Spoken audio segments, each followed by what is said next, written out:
Nah, ya persepuluhan itu siapa yang harus berikan?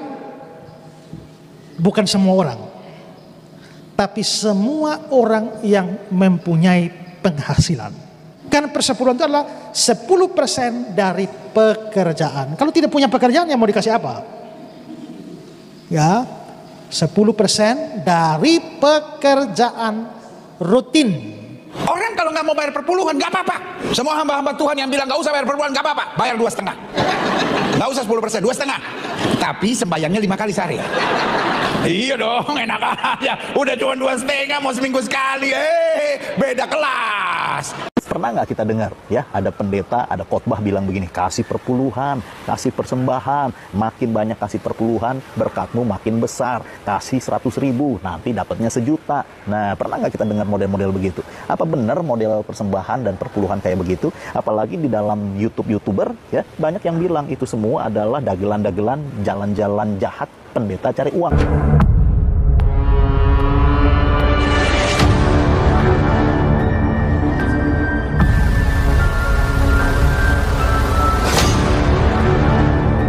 Assalamualaikum warahmatullahi wabarakatuh. Sahabat beriman, berjumpa kembali di Bintang Mu'alaf Channel. Salam satu Tuhan, Allahu Akbar.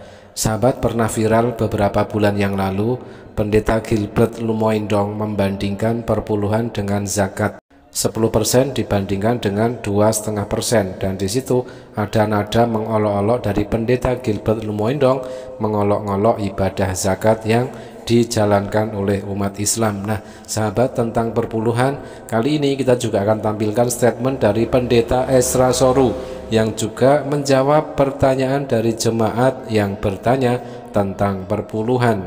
Oke, mari kita simak terlebih dahulu videonya. Kemudian yang ketiga, Pak, masalah perpuluhan. Oh, ya. Perpuluhan terakhir. Iya. Bukan perpuluhan, Persepuluhan. persepuluhan. Karena perpuluhan itu bisa per 20-an, per 50-an, per 70-an, persepuluhan. Nah, ya persepuluhan itu siapa yang harus berikan? Bukan semua orang, tapi semua orang yang mempunyai penghasilan. Karena persepuluhan itu adalah 10% dari pekerjaan. Kalau tidak punya pekerjaan, ya mau dikasih apa? Ya, 10% dari pekerjaan rutin. Atau misalnya jual tanah, kalau saudara memang kerjanya jual tanah, ya kan? Nah, itu memang harus persepuluhan. Tapi ini hanya karena jual tanah 1 kali saja, tidak perlu persepuluhan. Tapi berilah persembahan khusus, persembahan syukur.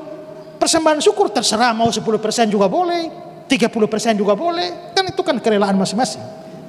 Ya. Tapi persepuluhan adalah dari penghasilan yang rutin. Diberikan kemana? Di dalam perjanjian lama itu selalu diberikan ke rumah Tuhan, yaitu bait Allah. Ya. Nah, karena itu maka atas dasar itu persepuluhan harus diberikan ke gereja. Tidak boleh diberikan kepada orang miskin, yatim piatu. Kalau mau berikan pada orang miskin dan yatim piatu, pakai yang masih ada 90% itu. Pakai.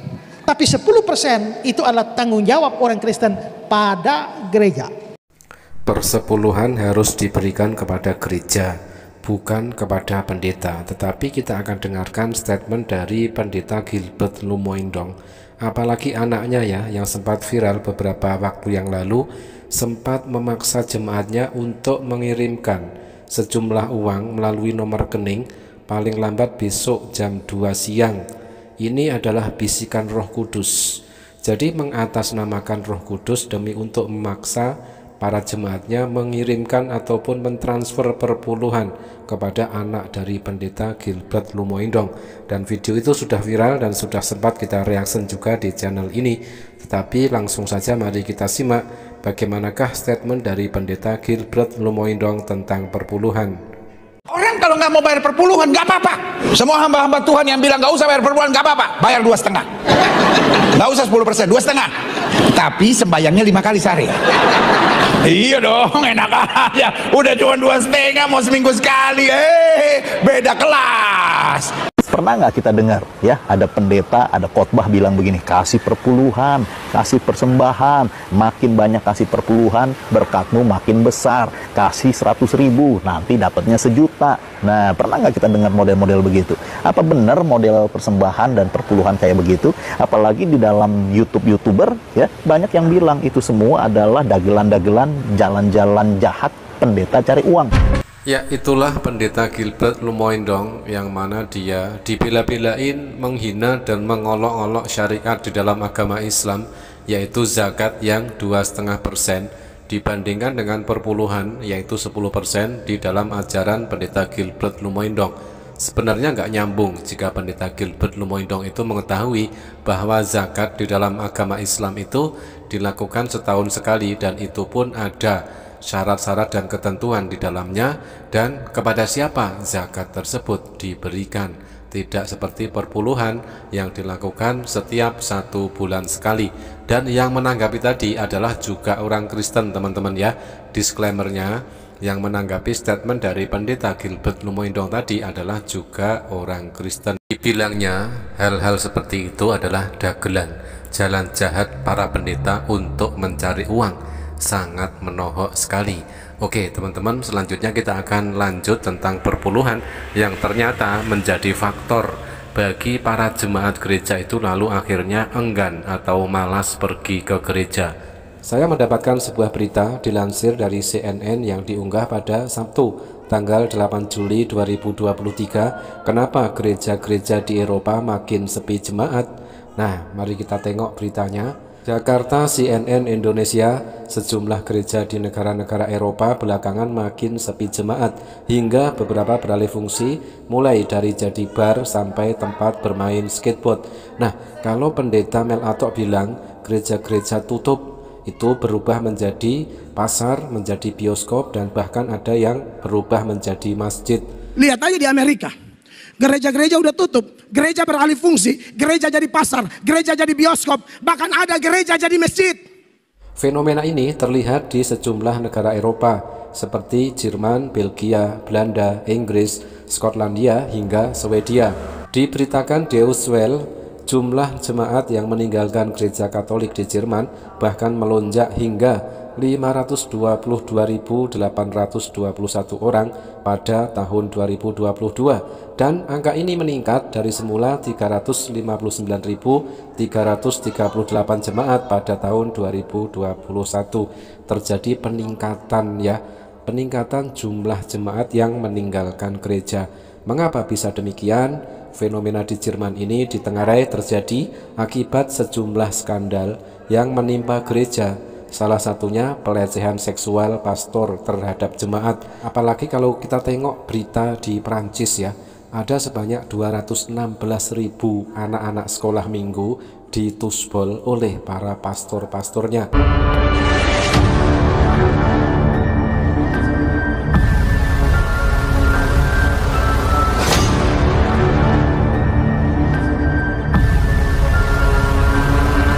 Selain skandal, masalah pajak gereja, jemaat juga diduga menjadi penyebab gereja di Jerman banyak ditinggalkan. Nah, di sini kita bisa melihat tanda kutip pajak gereja yang dimaksud ini adalah perpuluhan ya. Pasalnya biaya yang dipungut dari jemaat cukup tinggi, yakni 8-9% dari penghasilan mereka. Tetapi tadi kita dengar dari pendeta Ezra Soru, perpuluhan atau persepuluhan itu sebanyak 10%. Sementara itu, menurut Uskup Agung Canterbury Inggris Justin Welby, penurunan jemaat di gereja-gereja Inggris semata-mata karena kegagalan pribadi.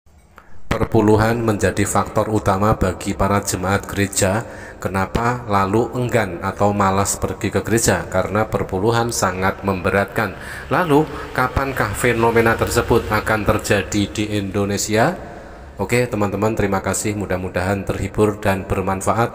Jazakumullah khairan kasiron. Wassalamualaikum warahmatullahi wabarakatuh.